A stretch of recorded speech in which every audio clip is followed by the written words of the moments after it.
Hebrews chapter 4. So if you were with us last week, we finished out chapter 3, and it bleeds into chapter 4 in some really important ways, so I need to catch you up. Beginning in this book, at the very beginning of the book of Hebrews, we saw that the author, or as I've contended this entire time, the preacher of Hebrews, I believe Hebrews is actually a sermon, not a letter. The preacher starts with the supremacy of Jesus Christ. That Jesus is above anything and everything. And he leads in with, in many times and ways, God spoke to us, but in these last days, he's spoken to us by his Son. Jesus is the imprint of God's nature. He's the exact representation of God's character for the world, and he upholds the universe. And then from that point forward, he begins applying the supremacy of Christ to all things, namely for this specific reason that we've touched on each week. The church that the author or the preacher is preaching to finds itself in a precarious position. There's temptations on both sides. On one side, the temptation is to just dial back the Jesus talk and dial back your affections for him and your desires for him and the truth of him, just so you can kind of go along to get along with your Jewish family and neighbors. And on the other side, there's this pressure to just kind of give up religiosity altogether, and you'll get along better in the world. If you could leave some of this behind, then you'll maybe flourish or advance in your career or in your profession. And those are the two pressures that are weighing in on these people. And so the preacher then is consistently in this sermon doing two things. On the one hand, he's warning these people. We saw this at the beginning of chapter 2. We saw this very explicitly last week in chapter 3. The warnings are stern, and they're very direct. Hey, you don't need to drift. If you drift, you won't drift towards the kingdom of God, the things of Jesus, or holiness. You'll drift towards leaving the faith. And then the second one that we saw this last week was an even more direct warning. The warning of be very careful, he says. Watch out. Take care, lest there be in any of you an evil, unbelieving heart, leading you to fall away from the living God. And his very direct advice to that direction was to say, look, you've got to encourage one another daily. The human heart does not thrive in isolation. The human heart left to itself will falter at the area of faith without some people coming alongside you. We talked about that Greek word parakaleo, speaking truth to you in love, encouraging you, supporting you, walking with you, practicing the one another's of the New Testament with you. And then so from that we get to chapter 4 where there's a pivotal therefore, and what looks like transition into a new topic, but I'm going to contend with you this morning. This topic is a direct application about how the people of God guard their hearts, how we keep from having an evil, unbelieving heart in our midst and in our souls. So look with me, if you will, in chapter 4, beginning in verse 1. We're going to read the first 11 verses this morning.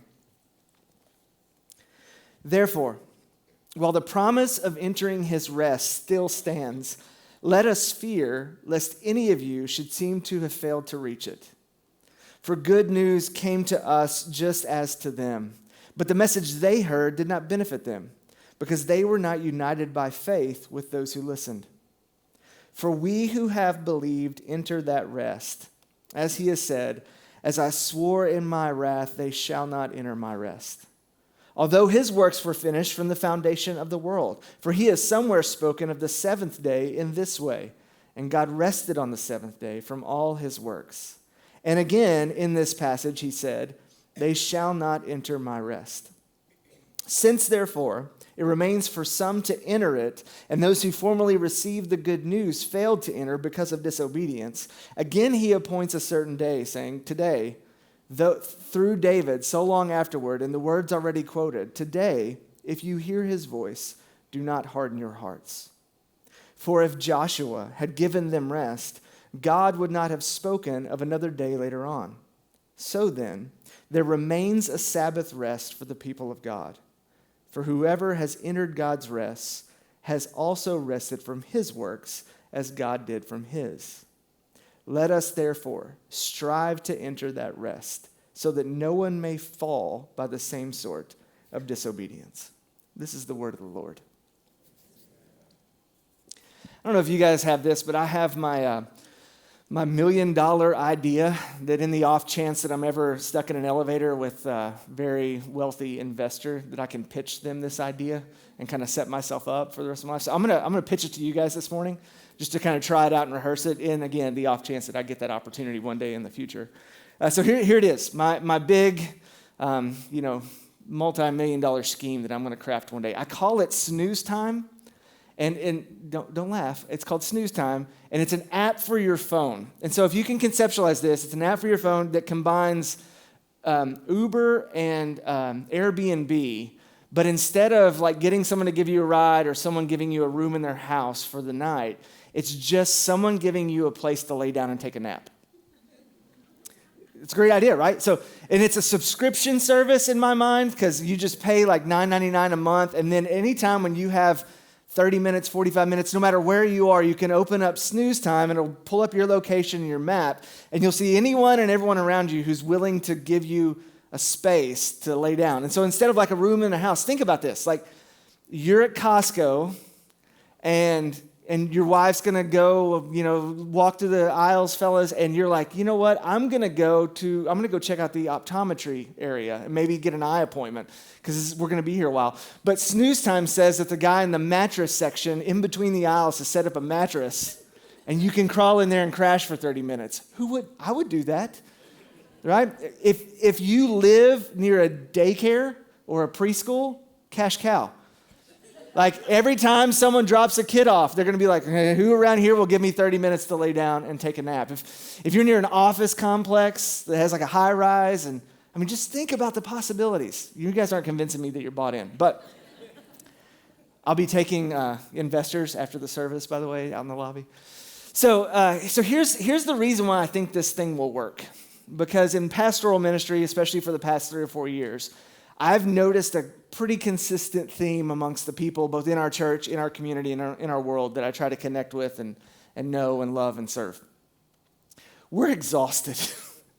Like we are a tired people. And it doesn't seem to be getting better. In fact, if any of you are like me, sometimes the fatigue that you feel like in your bones, it's not really about your rest. Like you could get a solid 10 hours. Go ahead and laugh at that joke. You could get a solid 10 hours and wake up, and the second you glance at your to-do list or your calendar, it's like you might as well have not even gone to bed because that anxiety creeps in and just you feel overwhelmed by all you have to do, and so you just never sort of get a break that's long enough to deal with that exhaustion. I'm telling you guys, Snooze Time. It's the future. It's how we're going to start at least addressing that problem. But that problem's bigger than just the nap. It's bigger than just a vacation. It's bigger than a sabbatical. It's bigger than all of that because it's a soul issue. It's a heart issue. The general kind of smoldering fatigue in our midst that doesn't ever seem to evaporate and is always beckoning at our door, telling us that we are wiped out. That thing points to something different in our souls, something else. It's not just about our biology, our physiology, the amount of sleep we're getting. And the author of Hebrews here in chapter 4, I believe, connects this theme of rest, the biblical theme, especially in the Old Testament, of Sabbath. He draws some correlations and connections to that for the people of God, especially in light of the warning that we looked at last week. Take care. Be warned. Be on the lookout. Be careful, brothers and sisters, lest there be in any of you an evil, unbelieving heart leading you to fall away from the living God. And immediately he says, let's talk about rest.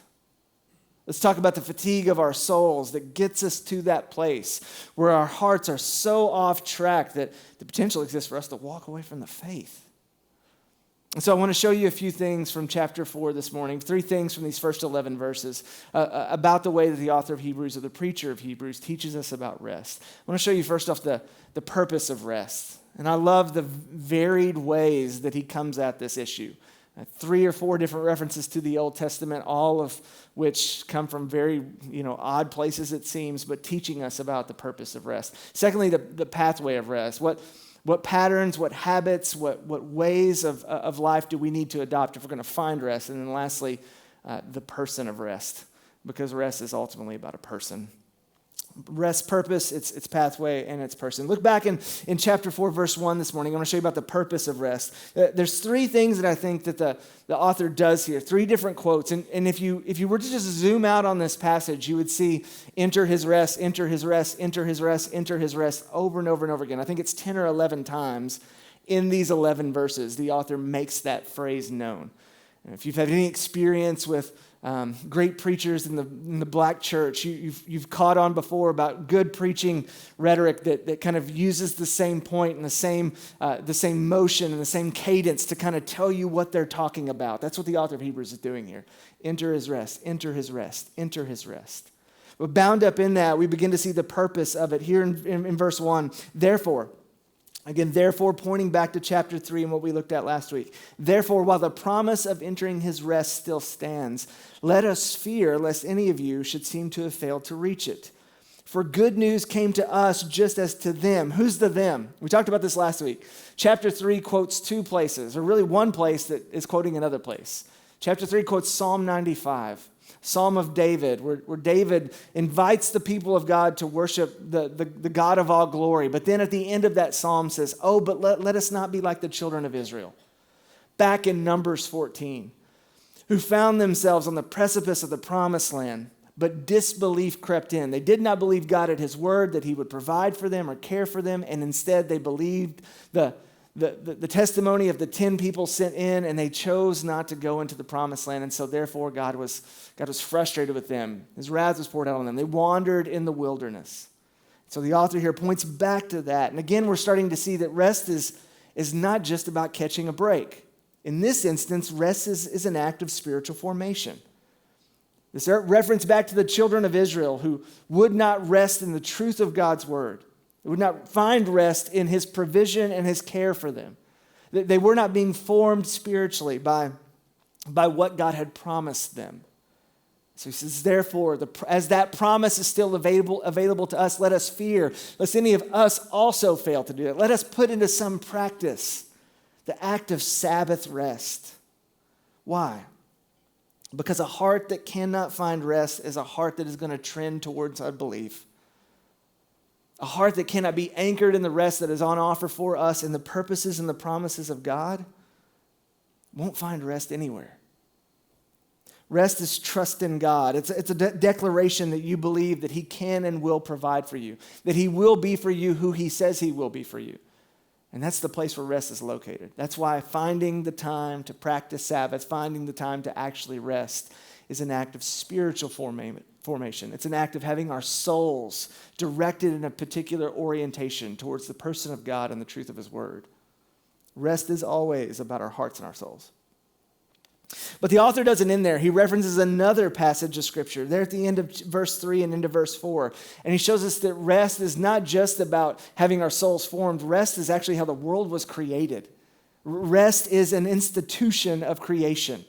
He references back, look back at the end of verse 3. He says, although his works were finished from the foundation of the world, referencing God, for he had somewhere spoken of the seventh day in this way, and God rested on the seventh day from all of his works.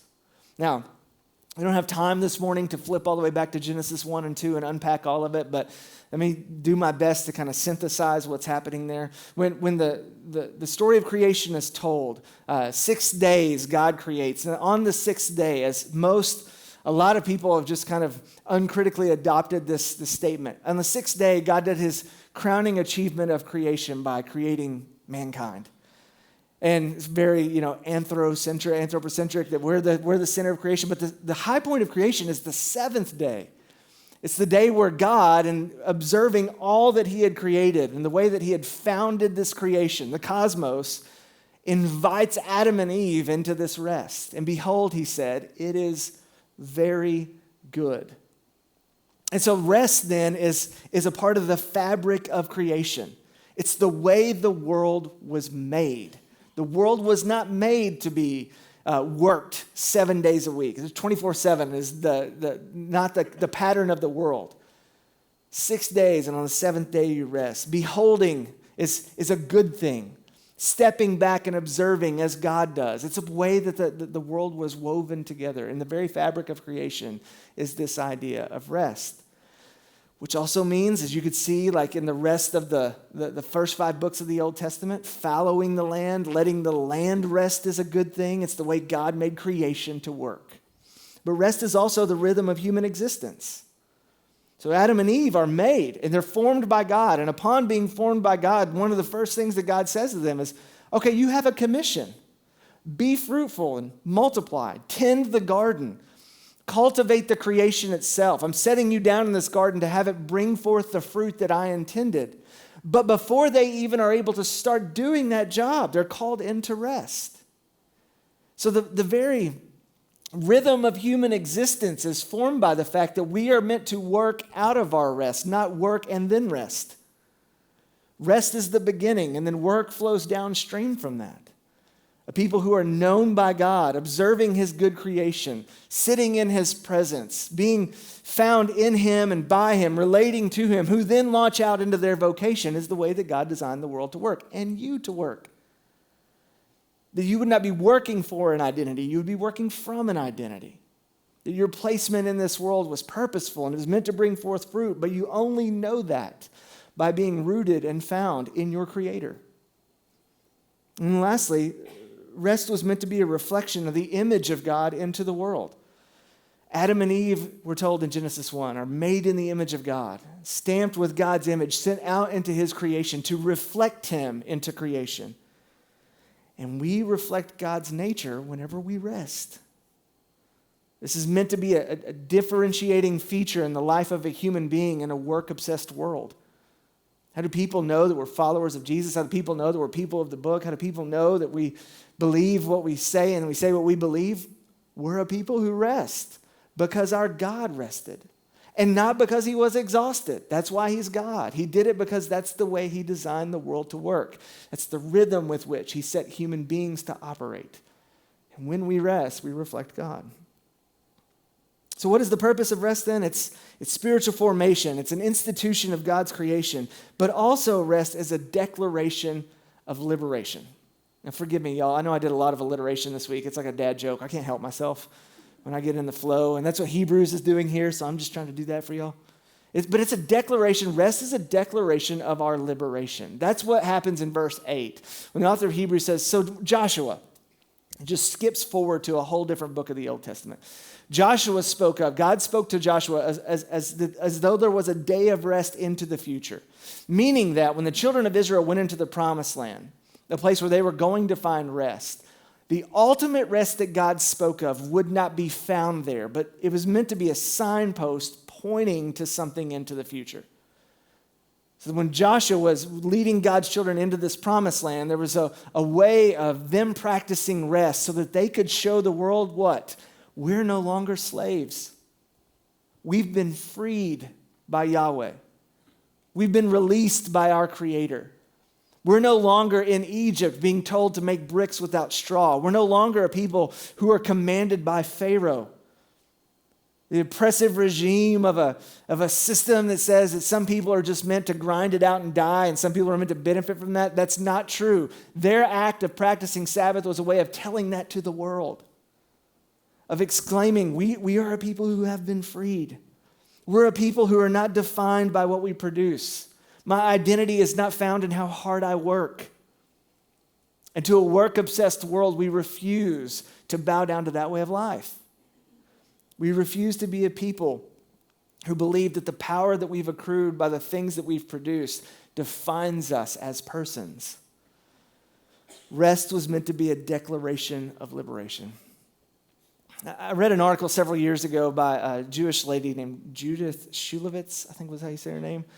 She was kind of your sort of late 20th century, earliest 21st century secularized Jew. And she lived in Manhattan. And she talked about how when the weekend would come around, she had this great job earning lots of money and lots of connections through work. But when the weekend would roll around, starting about midday on Friday, she would start to feel kind of a nagging angst or an anxiety about her very existence. And how she kind of didn't know who she was. And so she would settle into kind of like a weekend filled with anxiety or a weekend filled with depression just because she didn't really know who she was outside of work. And so she said one day something happened. She stumbled into the synagogue on Sabbath and kind of rediscovered the Sabbath for, she says, my people, the Jews. And she wrote a really good article on this called Bringing Back the Sabbath, where she explains kind of like what she learned as a Jew who kind of entered back into Sabbath rest. One of the things she talks about is how it blew her mind when she actually went back to the Torah, back to the Old Testament, and discovered the rules that God had about Sabbath and what it was meant to do for a people who were compulsively working because they were slaves. This is what she writes. She says, the Israelite Sabbath institutionalized an astonishing, hitherto undreamed of notion that every single creature has the right to rest, not just the rich and the privileged. Covered under the fourth commandment are women, slaves, strangers, and even improbably animals. The verse in Deuteronomy that elaborates on this aspect of the Sabbath repeats twice that slaves were not to work, as if to drive home what must have been a very hard to understand concept in the ancient world. The Jews were meant to perceive the Sabbath not only as a way to honor God, but also as the central vehicle of their liberation theology, a weekly reminder of their escape from their servitude in Egypt. There's this principle bound up that we're even practicing at this moment that says, this is maybe if not the most important thing that we'll do this entire week. We stop and say, we're not slaves. We're no longer held captive. And for a Christian who believes in Jesus, that's not just a principle based upon the Sabbath of the Old Testament, it's based on the person of Jesus in the New Testament. As we said, and even in our confession this morning, Jesus says to us in Matthew 11, come to me, all ye who are weary and heavy laden, and I will give you rest. Take my yoke upon you, for my yoke is easy and my burden is light. The people of God are meant to be people who've been liberated, who echo out into the world this particular characteristic of God, that God is not a slave driver. He's a God who invites his people to not only rest, but to work out of their rest. So rest for us then is much more than just taking a day off. It has something to do with our souls. Rest is about the heart. It's not just about the will or the labor that we enact. And if you can't rest today, it's probably because of a wayward soul. If you find yourself at this place of utter exhaustion that never seems to go away, no matter how many vacation days you use or how long your nap is, then I want to ask you this morning to just consider perhaps that's an indicator of something going on in the heart. And if you can go there with me this morning, then this pathway to rest may make more sense. Because I'll be honest, y'all, the pathway to rest that the author of Hebrews lays out seems entirely contradictory to the way that we would go about trying to rest as people. Let me show you what I mean. What's the pathway to rest? Well, the first thing shows up there in verse 1. And he says a word that seems completely contradictory to the idea of rest. If the promise to enter his rest still stands, he says, let us what? Fear. What? How in the world is a people who fear supposed to find rest? How do you make those two things, as they would say in Mississippi, G-haw? How do you get those two things to reconcile with one another? How do I find rest and fear living together, cohabitating, and actually producing in me some measure of Sabbath? Well, I think I have, and I don't think this is a stretch. If chapter 4 comes after chapter 3, that's not a stretch, that's fact. If chapter 4 comes after chapter 3, and chapter 3 has this warning bound up in it, brothers and sisters, be careful, beware, be on the lookout, lest there be in any of you an evil, unbelieving heart, leading you to fall away from the living God. That's something we're all supposed to be afraid of. The potential for that to be true of you and of me exists, that we could have in our souls, through the conditions within which we find ourselves, this tendency, this trend towards an evil, unbelieving heart. Or as he says one verse later, that we could be deluded by the deceitfulness of sin. And so something about acknowledging that, posturing yourself before the Lord in light of that potential is an act of embodying some state of fear. So in this instance, whenever he says, hey, be afraid, fear if you would fail to enter the rest, I think it's just a summons to sobriety of self-awareness. Like, be aware that it exists in you to fall away from the living God. Be aware that the potential for an evil, unbelieving heart is there. And if you acknowledge that today, then you see that fear is not the opposite of courage. It's not like, hey, shudder in your boots at the thought of not having any rest. No, have some measure of self-awareness where you're not given to hubris, where your ego is not so inflamed that when you read about these warnings, you go, oh yeah, I know at least 10 people for whom this applies. The whole adage that I say sometimes happens in pastoral ministry where someone comes to me and says, hey, preacher, I know someone who really needed to hear that. I'm like, you want to think that one through, The idea that humility is something you can boldly proclaim, it's just not. And so the fear, I think, that we're being beckoned to consider here is this warning.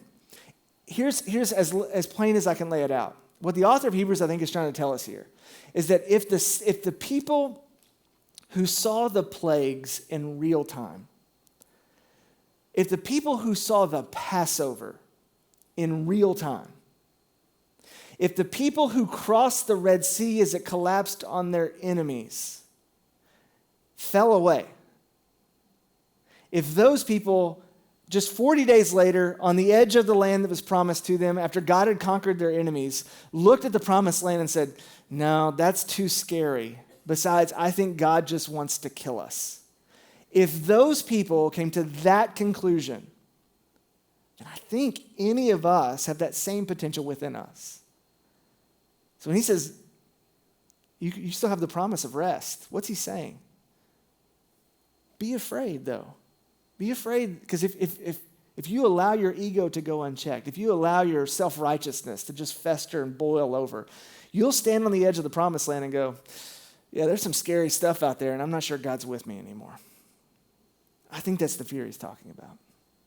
Now, that one's not hard enough to understand on the pathway to rest. The second one's going to be even harder. Verse 10 and verse 11. Go back there with me real quick. Verse 10, he says this, for whoever has entered God's rest has also rested from his works as God did from his. Now look at verse 11.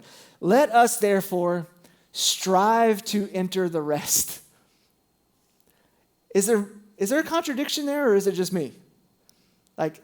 It reminds me of one of my favorite moments in the 1987 cinematic masterpiece, Raising Arizona, where John Goodman and his fellow bank robber busts into the bank brandishing their weapons, and they yell in this rural bank, everybody freeze, everybody down on the ground. And no one moves. And the old man in the overall goes, well, which one is it, young feller? See, if I freeze, I'm not going to be able to get down on the ground. But if I go to get down on the ground, then I'm going to be in motion, and I ain't freezing. To which he says, all right, shut up. Everybody down on the ground. We'll worry about freezing later. So there's this bound up contradiction. Everyone rest. Everyone strive. Well, which one is it, young feller? You want me to strive or do you want me to rest? Because I can't do both at the same time. And I think that also, just like with fear, is a fundamental misunderstanding of what's happening here when we're being told to strive to enter rest. Remember last week, be careful lest there be in any of you an evil, unbelieving heart leading you to fall away from the living God. What was the cure for that? The cure for that, he says, was, so instead, let us encourage one another daily as long as it is called today. And we talked about that word encourage, that it's parakaleo, another kind of apparent contradiction that's bound up together. Para, to come alongside, kaleo, to shout. In other words, there's something about the way that God works that looks antithetical to reality to us. And so if you're going to prevent yourself from having an evil, unbelieving heart, you're going to have someone come alongside you and shout at you, lovingly encouraging you, speaking the truth to you in love so that you can make it. But also, if you're going to enter into rest, you're going to have to be intentional about that. It's not just going to happen, right? I highly doubt that your boss is going to walk in tomorrow and say, man, John, Sue, I've just noticed your eyes lately. You look tired. We've been talking around the office. All of us would like to, up our ante and take on some of your responsibilities and just give you however much time you need to catch a break. I've worked jobs. That ain't happening. It ain't happening. If it doesn't happen in pastoral ministry, it's probably not happening in your job either, right? So it's not just going to happen. The culture around you is not going to say, you know what, we're all kind of workaholics and we're all kind of exhausted and everyone's angry at each other and we don't really know why. So let's take a break. That ain't going to happen. So if you're going to enter into rest, it's going to require something about striving, something about planning, something about intentionality to resist the current flow of modern culture that says work yourself to the bone because that's your identity. Again, this article from Shulevitz on bringing back the Sabbath has a profound thing to say about that. She says, most people mistakenly believe that all you have to do to stop working is not work. The inventors of the Sabbath understood that it was a much more complicated undertaking. You cannot downshift casually and easily, the way you might slip into bed at the end of a long day. As the Cat in the Hat says, it's fun to have fun, but you have to know how. This is why the Puritan and Jewish Sabbaths were so exactingly intentional, requiring extensive advanced preparation. The rules did not exist to torture the faithful. They were meant to communicate the insight that interrupting our ceaseless round of striving requires a surprisingly strenuous act of the will, one that has to be bolstered by habit as well as by social sanction. It's not just going to happen. You're not going to enter into Sabbath rest just by clocking out today for 30, 45 minutes, flipping over to whatever golf tournament's being played that is always the best backdrop to a good nap on a Sunday because it is boring. But that's not going to cause you to downshift into this place of rest that you so desperately need. It just isn't. And some intentionality, saying no to things, to commitments, to all of your shoulds or supposed tos. It's the only way Sabbath rest is going to be found for us. And then lastly, the pathway to rest, obviously for the author of Hebrews here, has something to do with good news. He says back in those first 3 verses, these people, the people on the precipice of the promised land, received the good news, but it did not unite them by faith. He says towards the end, if we're going to strive to enter this rest, it's only going to come through a people who receive good news. So there's something about this news that is delivered, that we worship a God who has done the work that we were required to do and given to us a land that we did not earn, that he's promised to us, and that he's faithful to keep for us until the end, so you don't have to work to make your way in the world, to make a name for yourself, to make yourself important or significant. We have a God who says he loves us so much, he was willing to give us his only son. And to the extent that we believe that by faith and are united in that by faith, we are people who can actually enter into some sort of semblance of Sabbath rest, the way that God intended. In other words, there is no real rest without the person of rest. Someone must do for us the work that we are unable to do. In all of your striving, in all of your hard work, in all of your attempts to climb a ladder, to make a name for yourself, to build a resume, there is work beneath that work. There is something in the heart or the soul of a human that is driving them to compulsively and pathologically be unable to stop. It's why you can give me 12 hours to sleep, but I'm probably going to wake up at 3 a.m., and unless God intervenes in a very specific way for me, my brain is going to think about all that I have to do, and I may not go back to sleep unless I'm found in the person of rest. You can go home, you can get a nap, you can take all your vacation days, you can practice meditation. There is a need of the soul that only Jesus Christ can fill. And we're going to pick up on that next week. You got to come back. I'm sorry. That's what the rest of this chapter is about, that very point. But I do want to end by just saying this. There is in all of us that barren part of our soul that aches to know that you have done enough, that you've accomplished enough, or that you've been productive enough. There's a space where your identity is so enmeshed with your work, where you chronically and pathologically overfunction in an effort to prove yourself. And that space is only going to find rest when it's found in the person and work of Jesus. The internal nagging suspicion that we all have that our life may not matter unless we work just a little bit harder. Your chronic anxiety that gets activated deep in the pit of your stomach when you try to evaluate your resume or the life you've been building. Even the haunting suspicion that maybe God won't accept you with the current level of output that you're exerting. That will only be resolved. The work that exists behind all of our work, that will only find resolve whenever you find hope, when you find faith in 3 words that someone else offered on your behalf. It is finished. So God, this morning, would we locate ourselves in that? Would you, by your grace and by your mercy, invite us once again to sit at your table as an anxious people who've tried to work our way to prove ourselves day in and day out, week in and week out, maybe for the entirety of our lives. God, cause us, each of us this morning, to consider these truths, that you have a rest that's available for us. And it's the only place where freedom exists. It's the only place where our liberation exists. It's the only place where we really feel like what it means to be a human being made in your image. And so, Lord, will we be found there this morning by faith in your Son, who loved us and gave himself for us. It's in his name we pray. Amen.